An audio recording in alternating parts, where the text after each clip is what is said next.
Fourth views, चौथा विचार। बाकी ब्रजेश जी के पास इससे पहले आप थोड़ी ताकत बता दें बिहार में राजद की।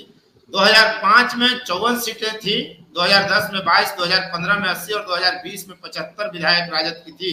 बड़ी पार्टी रही है।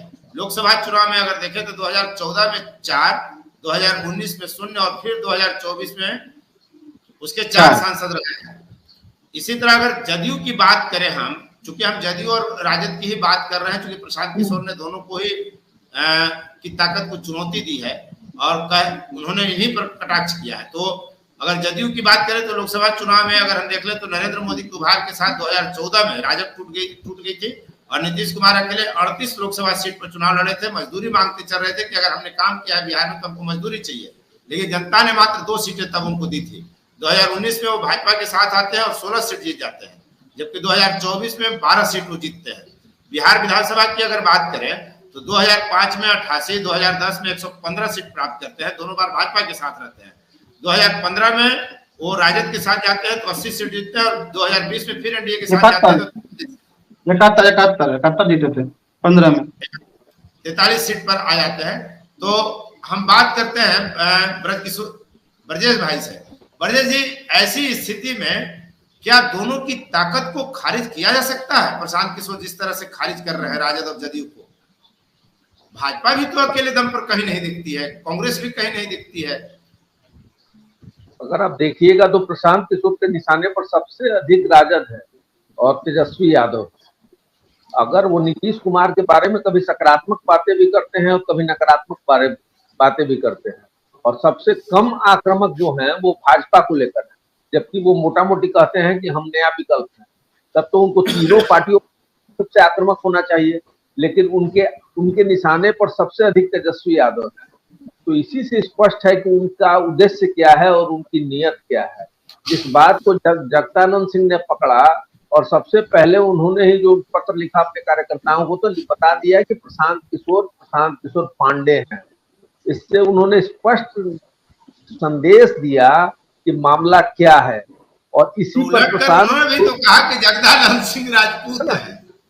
अब कह रहे थे जगदानंद सिंह को कौन नहीं जानता है कि राजपूत है। प्रशांत किशोर के नाम के साथ नहीं लगा हुआ था, तो हो सकता है जो लोग बहुत गंभीरता से राजनीतिक गतिविधियों से नहीं जुड़े हो उनके जाति से अनजान भी हो सकते हैं।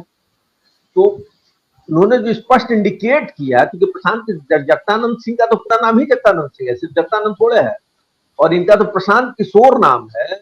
तो इससे तो स्पष्ट नहीं हो पाएगा ना, जो बहुत गहरे रूप से जुड़ा है वो तो नहीं जान पाएगा कि प्रशांत किशोर कहाँ से आते हैं, क्या इनका बैकग्राउंड है। तो जैसे ही प्रशांत किशोर पांडे का उल्लेख हुआ तो प्रशांत किशोर देखिएगा कि तिलमिला गए, और उसी के बाद जो जगदानंद सिंह के विषय में वो कह रहे हैं तो आप देखिएगा कि बहुत अभद्र भाषा का प्रयोग कर रहे हैं। इसी से स्पष्ट होता है कि पांडे शब्द ने कितना जबरदस्त उनको चोट पहुंचाया है। वो जगदानंद को खूब मंडूक तक कहते हैं और कहते हैं कि वो बिहार से बाहर नहीं गए हैं, जबकि जगदानंद सांसद भी रहे हैं। जगदानंद को एक असफल मंत्री बताते हैं, जबकि लालू यादव के मंत्रिमंडल में सक्षम मंत्री सबसे जो माने जाते थे जगदानंद सिंह माने जाते थे। तो प्रशांत किशोर को जो एक्सपोजर प्रशांत किशोर पांडे के द्वारा हुआ है, उसके बाद इनका मामला पूरी तरफ सामने आ गया है कि वो उसी स्वर्ण सत्ताधारी मानसिकता की व्यक्ति हैं जो वापसी चाहती है, जो 30 साल से छटपटाहट में है कि हम लोग सत्ता के शीर्ष से बाहर हैं या सिर्फ सहायक की भूमिका में, और वो कोई ना कोई पथ खोज रहा है। अब वो प्रशांत किशोर चाहते हैं कि वो जो अगड़ा वर्ग है वो हमको माने, लेकिन वो जानते हैं कि सिर्फ अगड़ा वर्ग के को लेकर हम आगे बढ़ेंगे तो हमारा कोई अस्तित्व तो बनेगा नहीं।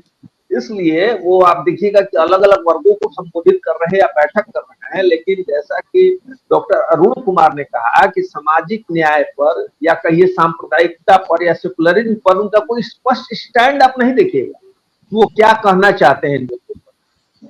मतलब सिर्फ बैठक करने से नहीं होगा, आपको स्पष्ट बताना पड़ेगा ना कि आरक्षण पर क्या आपकी राय है, जातीय जनगणना पर क्या आपकी राय है।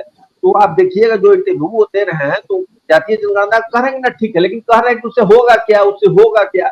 अरे भाई, तो आप विश्लेषण में जाइएगा तब ना होगा। आप बहुत जल्दी में है कि जातीय जनगणना को खारिज कर रहे हैं कि कुछ होगा ही नहीं। अरे ये जातीय जनगणना के आधार पर तो अगले 30-40 साल तक काम हो सकता है, तत्काल कोई थोड़े काम हो जाएगा उस पर।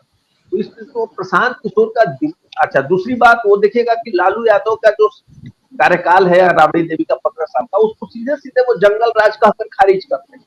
जंगल राज की अगर कोई परिभाषा है तो बताएं कि किस आधार पर उसको परिभाषित कर रहे हैं। ये तो कॉमन आदमी जो एक कहता है या जो जिस वर्ग से आता है कि जंगल राज कहकर खारिज किया जाता है। लेकिन लालू यादव हो या नीतीश कुमार हो, तो जो प्रशांत किशोर की जो विकास की अवधारणा है बहुत सतही है, जो सिर्फ आधारभूत संरचना संबंधित अवधारणा है। जो बिहार में सामाजिक विकास हुआ है और जो सांस्कृतिक सामाजिक परिवर्तन हुआ है, जिसकी शुरुआत लालू यादव द्वारा ठोस रूप से की गई और उसको अंतिम परिणति नीतीश कुमार के द्वारा पहुंचाया जा रहा है, इसकी समझ प्रशांत किशोर को बिल्कुल नहीं दिख रही है, या दिख भी रही है तो इसको बिल्कुल खारिज कर रहे हैं। सामाजिक राजनीतिक परिवर्तन को देखना भी नहीं चाहेंगे, उनके अनुकूल हाँ, देखना भी नहीं चाहेंगे।